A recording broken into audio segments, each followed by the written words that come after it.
కూటమి సర్కార్పై విమర్శలతో విరుచుకుపడ్డారు వైసీపీ అధినేత జగన్మోహన్ రెడ్డి. మాజీ మంత్రి సీదిరి అప్పలరాజును పరామర్శించేందుకు శ్రీకాకుళం వెళ్లిన ఆయన రాష్ట్రంలో మాఫియా రాజ్యం నడుస్తోందన్నారు. ఒక మత్స్యకార నేతపై రాజకీయ కక్ష సాధింపులకు పాల్పడుతున్నారని మండిపడ్డారు. రాజకీయాల్లో చంద్రబాబు చెడు విత్తనాలు నాటుతున్నారన్న జగన్ అవే వృక్షాలుగా మారితే వ్యవస్థ నాశనమవుతుంది అన్నారు. బీసీ నాయకులు ఒక అతి సామాన్యమైన కుటుంబం నుంచి వచ్చి కష్టపడి చదివి మంచి డాక్టర్గా పేరు తెచ్చుకుని ఒక ఎమ్మెల్యే అయి ఒక మంత్రి అయి ఒక బీసీ నాయకుడిగా తాను ఎదిగితే అలాంటి మనిషిని ఫినిష్ చేయడం కోసం, క్యారెక్టర్ అసాసినేట్ చేయడం కోసం ఒక తప్పుడు కేసును, ఒక యాక్సిడెంట్ను ఒక కుట్రగాను ఒక హత్యగాను దాన్ని వక్రీకరించి మలచి తన కెరియర్ను నాశనం చేయాలని, తన క్యారెక్టర్ను అసాసినేట్ చేయాలని, అప్పలరాజును నాశనం చేయాలి అని చెప్పి ఇంత దుర్మార్గపు ఆలోచన. నిజంగా అడుగుతా ఉన్నా, 80 ఏళ్ళ వయసు వస్తా ఉంది చంద్రబాబు నాయుడు.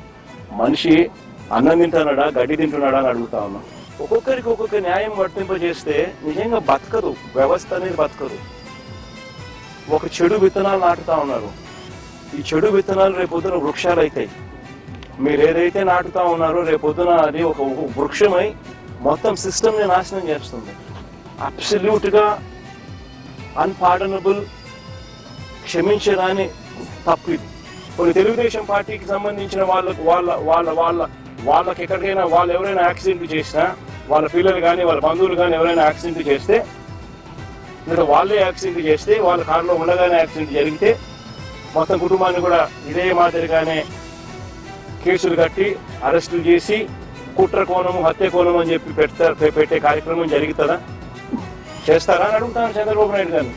ఒక నిజంగా చేసేట్టుగా అయితే ఇచ్చాపురం ఎమ్మెల్యే స్వయంగా కారులో ఉండగానే కారు ఢీకొని వృద్ధుడు మృతి. ఇదే శ్రీకాకుళం జిల్లాలోనే నేను చెప్తా ఉన్నా, ఎక్కడికో బయటకు కూడా పోవడమ్మా.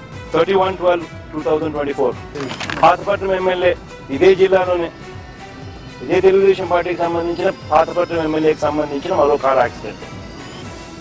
మళ్ళా వాళ్ళలో అక్కడ ఎవరిని అరెస్ట్ చేసినారు? పాఠశారదని యాదవ్ మంత్రిని పంపిస్తారు ఇక్కడికి. పాఠశారదని ఒక యాదవ్ మంత్రి ఇక్కడికి వచ్చి ఈడ ర్యాలీలు చేయిస్తారు, కులాల మధ్య చిచ్చు పెట్టేదాన్ని. ధర్మమేనా ఇది? అంటే ఏ పక్కైనా మత్స్యకారుడే కదా, అంటే ఇల్లు కొట్టుకొని రావని అయినా.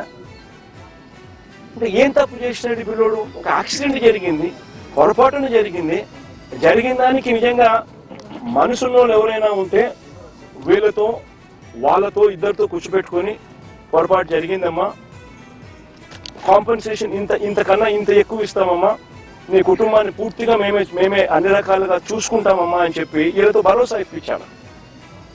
నిజంగా అప్పలరాజు కూడా ఆ పని కూడా చేయడానికి కూడా ముందు కూడా పోయినాడు పాపం, మంచి ఉద్దేశంతో, మంచి మనసుతోనే. ఇప్పుడు వీళ్ళు ఏం చేస్తా ఉన్నారు? దీన్ని రాజకీయం చేసి చెడగొట్టి వాళ్ళకి జరిగే మంచి కూడా జరగకోకుండా రాజకీయంగా ఒక యాదవ్ మంత్రిని ఇంటికి పంపించి ఒక యాదవ్ను అప్పలరాజు అంటే ఓ మత్స్యకారుడు, ఈ పిల్లోడు 18 ఏళ్ళ పిల్లోడు కుట్ర చేసినాడంట, హత్య చేసినాడంట అని ర్యాలీలు.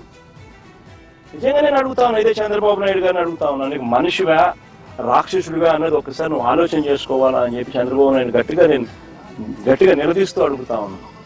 ఎందుకంటే ఒక మనిషి అనేవానికి మనసు ఉంటారు.